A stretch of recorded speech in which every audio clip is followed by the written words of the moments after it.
నమస్తే, welcome to our channel. నేను గిరిజ. ఈ రోజు మనతో పాటు ప్రముఖ ఆధ్యాత్మికవేత్త, భారతీ శంకర పీఠ వ్యవస్థాపకులు తిరుపతి మూర్తి అవధాని గారు ఉన్నారు. గురువుగారితో మాట్లాడి మనకున్నటువంటి ధర్మ సందేహాలని నివృత్తి చేసుకునే ప్రయత్నం చేద్దాం. గురువుగారు నమస్కారం. పరమేశ్వరార్పణం. గురుగారు, మనకి శ్రావణ మాసం స్టార్ట్ అయిపోయింది. సో మరి శ్రావణ మాసంలో ముఖ్యంగా చెప్పుకోవాల్సింది మంగళవారాలు. అంటే మనకి మంగళగౌరి వ్రతాలు చేస్తూ ఉంటారు.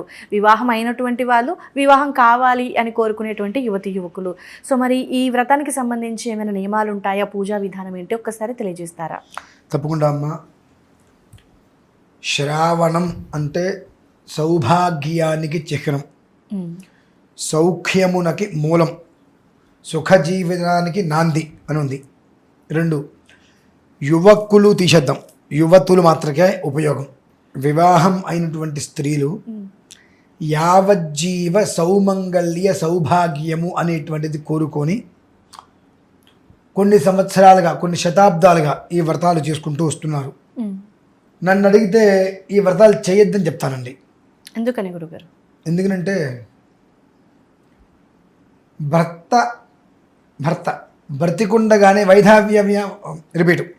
భర్త బ్రతికుండగానే వైధవ్యాన్ని కోరుకునేటువంటి స్త్రీలు ఈ వ్రతం చేస్తే ఎంత, చేయకపోతే ఎంత? వైధవ్యాన్ని ఎవరైనా కోరుకుంటారా? మరి మెల్లో మంగళసూత్రం దేనికి తీస్తున్నారండి? పెళ్ళైంది వాళ్ళు ఒళ్ళు మదమెక్కి కాకపోతే. అంటే పెళ్లి చేసుకున్న తర్వాత మెల్లో మంగళసూత్రం తీసేసి ఏదైనా చిన్న గొలుసు వేసుకొని బయటకు వచ్చేస్తే ఆ అమ్మాయిని చూసేటువంటి వాళ్ళు పెళ్లి కాలేదని అనుకోవాలా? అంటే ఎవరి కోసం వస్తున్నారు బయటికి? నాకు పెళ్లి కాలేదని 10 మంది అమ్మాయిని చూడాలనుకునే ఉద్దేశంతో మంగళసూత్రం తీస్తున్నారా? ఆ పెళ్లి వివాహం అయిన తర్వాత మంగళసూత్రం తీసి పక్కన పెట్టడం అంటే అది వైధవ్యాన్ని కోరుకోవడం కాదా? ఇప్పుడు అప్పటి విషయం అయితే చాలా పచ్చిగా మాట్లాడేవాడిని. దాని వైధవ్యం అంటారా? ఏమంటారండి? అంతే. మరి ఇటువంటి వాళ్ళు ఆ వ్రతం చేస్తే ఎంత, చేయకపోతే ఆ వ్రతం దేనికోసము? యావజ్జీవము భర్త సుఖంగా ఉండాలి, భర్త బాగుండాలి, తద్వారా నా మెడలో మంగళసూత్రానికి, నాకు పసుపు కుంకుమకి ఎప్పుడు నేను దూరం కాకూడదు అని అనుకునేటువంటి స్త్రీలు ఒక జాతి ఉంది. వారు చేసుకుంటూ ఉండేవారు. ఇప్పుడు ఎంతమంది ఆ రకంగా ఉన్నారు? వివాహం అయిన తర్వాత మెడలోంచి మంగళసూత్రం ఎన్ని రోజుల్లోపు తీసి పక్కన పెడుతున్నారు. పూర్తిగా కాళ్ళకి పెట్టుకునే గోరింటాకంటే ఒకప్పుడు నెల 15 రోజులు ఉండేది, ఇప్పుడు వెంటనే పోతుంది. కాబట్టి గోరింటాకు ఆరేంతవరకు కూడా మెడొట్టు పెట్టుకోవట్లేదుగా, తీసి పక్కన పెట్టిస్తున్నారా? ఇటువంటి వాళ్ళు, ఇటువంటి మనస్తత్వం ఉన్న వాళ్ళు ఈ ఒక్క మంగళవారం, శ్రావణ గౌరి మంగళవారం వ్రతం చేసుకుంటే వాళ్ళకైనా ఫలిస్తుందా? ఒక్క మాట. ఫలించని వ్రతం ఎందుకంటే చేసుకోవడం దండ కాకపోతే ఆ అనుగ్రహానికి పాత్రులు కావాలి, ఆగ్రహానికి కాదు కదండి. నిత్య సౌమంగళ్య అభివృద్ధి, యావజ్జీవ సౌమంగళ్యం, బ్రతికున్నంతకాలము సుమంగళిగానే ఉండాలి అనేటువంటిది కోరిక ఉండాలి. కానీ మనం ఏం చేస్తున్నాము? నేను ఎందుకు మాట్లాడుతున్నానంటే, ఖచ్చితంగా ఒక 10-15 రోజుల క్రితం ఒక ప్రదేశానికి వెళ్తే ఒక పాపని తీసుకొచ్చింది ఒక ఆవిడ. చక్కగా ఇంత మంగళసూత్రాలు ఇంతవరకు వేసుకున్నారు మెళ్ళు. నమస్కారం పెడితే దీర్ఘసుమంగళి భవాన్ని దీవించా. అయ్యో నేను, నాకు భర్త చనిపోయారండి అంది ఆవిడ. మరి ఏంటమ్మా అన్నారు. ఆవిడ చెప్పిన మాట నిజంగా నాకు బాధ వేసింది, ఆశ్చర్యం వేసింది. భర్త ఉన్నంతకాలము కూడా గొప్పతనంగా ఉండాలన్న ఉద్దేశంతో రకరకాలుగా మెళ్ళో మంగళసూత్రం తీసేసి నేను తిరిగానండి. ఏ మంగళసూత్రం తీసేసి నేను తిరిగానో అదే ప్రారంభం నాకు ఏర్పడింది. నా భర్త చనిపోయాడు, అప్పుడు నేను వేసుకోలేకపోయా కాబట్టి ఇప్పుడు వేసుకుని ఆనందపడుతున్నానండి. అందుకేమనాలి నేను? ఇప్పుడు ఎలా దీవించాలి? ఆవిడ మెళ్ళో మంగళసూత్రాలు వేసుకొచ్చింది కదా అని చెప్పి నేను దీర్ఘసుమంగళి భవాన్ని దీవించమంటారా? మంగళసూత్రాలు లేకుండా నమస్కారం చేస్తే కళ్యాణ ప్రాప్తిస్తుంది దీవించమంటారా?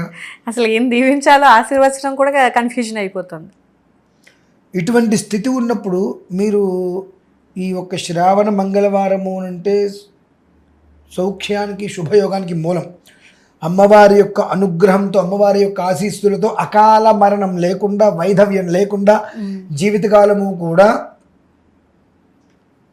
యావజ్జీవ సౌమంగళ్యం మెడలో ఉండడానికి వీలుగా అమ్మవారు అనుగ్రహించేటువంటి పర్వదినమే శ్రావణ మంగళవారం. 5 సంవత్సరాలు చేసుకుంటారు.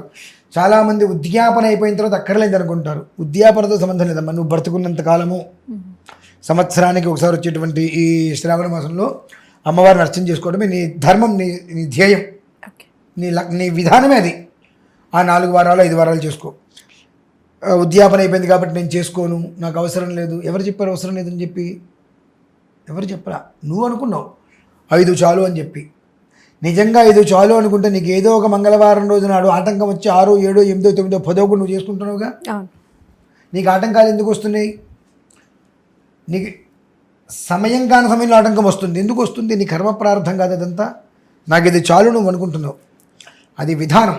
కాబట్టి శ్రావణ మాసంలో వచ్చేటువంటి ప్రతి ఒక్క మంగళవారము కూడా అత్యంత శ్రేయోదాయకమైనటువంటిది కనుక ప్రతి ఒక్క స్త్రీకి కూడా పుణ్యత్వాన్ని, దీర్ఘ సౌమంగళ్యత్వాన్ని కూడా పూర్తిగా అనుగ్రహించేది కనుక ఈ రకమైనటువంటి దరిద్ర పనులు చేసుకుంటూ మంగళసూత్రం ఫ్రిడ్జ్లో పెట్టడము లేదంటే హ్యాంగర్ తగిలించడం అటువంటివి చేయకుండా ఆ మంగళసూత్రమే నీ మాంగళ్య బలానికి మూలం. వైధవ్యం రాకుండా ఉండాలంటే మంగళసూత్రం తీయకూడదు. దీర్ఘ సౌమంగలిగా ఉండాలంటే అమ్మవారి అనుగ్రహం కావాలి. కాబట్టి ఇది పాటిస్తూ మీరు ఆ విధానాన్ని అనుసరించగలిగితే కనుక మంచి జీవిత వృద్ధి అనేటువంటి చూడగలుగుతారమ్మా. ఓకే గురుగారు. అంటే అసలు ఈ మంగళ గౌరీ వ్రతం చెయ్యాలి అని అంటే అంటే పూజా విధానం ఎలా చేయాలి అంటారు? అంటే అది ఒక్కొక్క విధానం ఉంటుందమ్మా. అంటే కొంతమంది వాళ్ళ అత్తగారు ఇచ్చేటువంటి విధానం ఉంటుంది. దాన్ని మనం ఇలానే చేయాలి, మనం చెప్పే అర్హతలు మనకు లేవు. ఎందువల్లంటే నా ఇంటికి కోడలు వచ్చినప్పుడు నా ఇంటి, ఇప్పుడు మీ ఇంట్లో మీరు ఒక రకంగా చేసుకుంటారు, కానీ నా ఇంట్లో నేను వేరే విధంగా చేసుకుంటా. ఇది ఒకే విధానాన్ని అనుసరించి ఎవరు చెయ్యరు. మా ఇంటి ఆచారం అండి అంటారు, మేము చెప్తాం ఇలా కాదండి మా ఇంటి ఆచారం ఇలా ఉందండి అంటారు. ఓకే, మంచిది. నీ ఇంటి ఆచారం అనేటువంటిది నీకు నచ్చినట్టుగా ఉంటేనే చేస్తున్నావు, చేయాల్సిన విధంగా కాదు, నచ్చిన విధంగా. నీకు నచ్చితే అది మీ ఇంటి ఆచారం అంటున్నావు, నీకు నచ్చకపోతే అబ్బాయి అది మా పెద్దవాళ్ళు చేశారండి, ఇప్పుడు మాకు కుదరట్లేదు మేము ఇలా చేసుకుంటామని అంటున్నావు. కాబట్టి ఇలా చేయమని నేను చెప్పను. ఆ ఇంటి విధానాన్ని అనుసరించి నేను చెప్పగలిగేది ఒకటే, ఆ మంగళసూత్రాన్ని తీసి పక్కన పెట్టి వైధవ్యాన్ని కోరుకోవద్దని మాత్రం నేను చెప్తాను. అది కోరుకోకుండా ఈ ఒక్క మంగళవారాన్ని ఆచరించండి, అమ్మవారికి అనుగ్రహం లభ్యమవుతుంది. అంటే గురుగారు, మరి పెళ్లి కావాల్సినటువంటి యువతులు కూడా చేసుకోవాలి అంటారు? ఏం లేదు అంటే చేయకూడదు అంటారా? సంబంధం లేదు. కేవలం ఇందాకన్నా యావజ్జీవ సౌభాగ్యాన్ని కోరేటువంటి వారికి వివాహమైన తర్వాత నుంచి వచ్చేటువంటిది ఈ మహాపండుగ అని. అది విషయం. ఓకే గురుగారు, చాలా చక్కటి వివరణ. అంటే ప్రజెంట్ అది నడుస్తుంది ట్రెండింగ్, తాళిబొట్టు ఇంట్లో పెట్టేసి బయట తిరగటం అనేది. అంటే వాళ్ళు ఇండైరెక్ట్గా ఆహ్వానం పలుకుతున్నట్టుగానే కదా. సో దానికి సంబంధించి చాలా చక్కటి విషయాన్ని వివరించినందుకు ధన్యవాదాలు. పరమేశ్వర.